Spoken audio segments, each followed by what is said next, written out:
절개를 하면 무조건 티가 난다 일까요? 아니면 사람에 따라 다를까요? 절개는 어색해, 비절개는 안 어색해, 이렇지는 않아요. 근데 처진 피부에 제거를 하는 거에 집중하지 않고 라인을 높이게 되면 뭔가 진하면서 어색하면서 느끼하게 수술한 티 팍 나고. 네, 은둔닥터 이경수 원장입니다. 많은 분들이 지방이 많으면 무조건 절개해야 하는지 물어보시거든요. 그럴 가능성이 높지만 꼭 그렇지는 않고요. 그분의 덮는 피부의 양을 일단 재서 적절한 라인을 만들어 봤는데 두툼하지만 그래도 라인이 잘 만들어진다, 그러면 메모를 생각할 수 있습니다. 많진 않지만 제가 봐도 이 절개이지 않을까 라고 생각해서 쉽게 잘 만들어졌던 경우가 있긴 했었어요. 그분은 비절개 메모법을 진행을 했고, 그렇지만 흔한 경우는 아니다. 결론은 무조건은 아니다.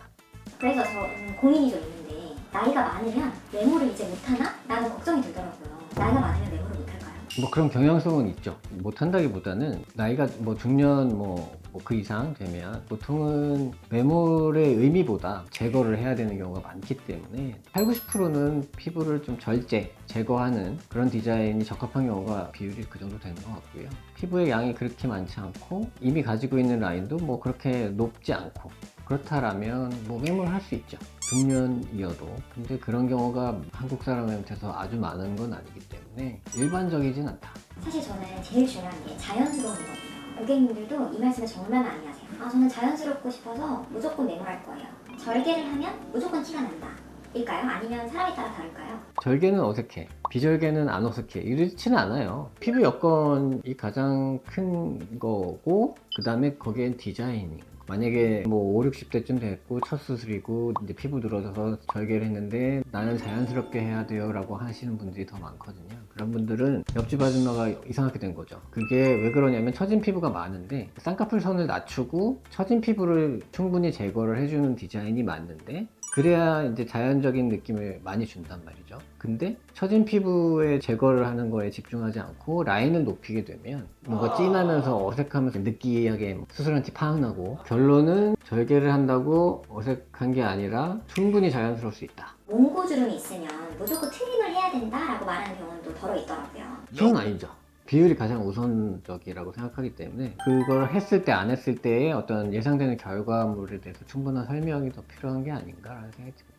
그러면 뒤트임은 비교적 앞트임보다는 보여주는 흉터가 적은 편인가요? 뒤트임은 거의 흉터가 0에 가깝죠, 사실. 그냥 봐서는 잘 모를 수 있어요. 일부에서는 뒤트임은 다시 붓는다는 말이 많거든요. 실제로 그런가요? 그것도 맞기도 하고 틀리기도 한데 피부 탄력하고도 좀 상관이 있어요. 탄성 때문에 돌아오는 거가 조금은 있지만 다시 붙는 개념은 아니에요.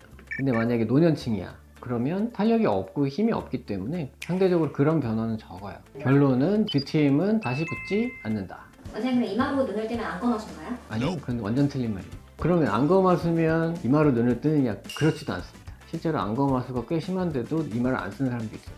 그러니까 그 말도 틀린 말이에요. 이마를 쓰는 경우는 단순 표정과 구별해야 되고, 이마를 배제하고 눈 뜨는 힘에 문제가 있는지를 판단해서 안검하수 여부를 보는 게 맞겠습니다.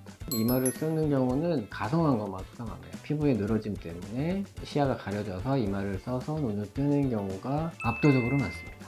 그렇기 때문에 그거에 대한 판단은 병원에 맡기시는 게 좋겠습니다. 지금까지 은둔닥터 이경수 원장이었습니다.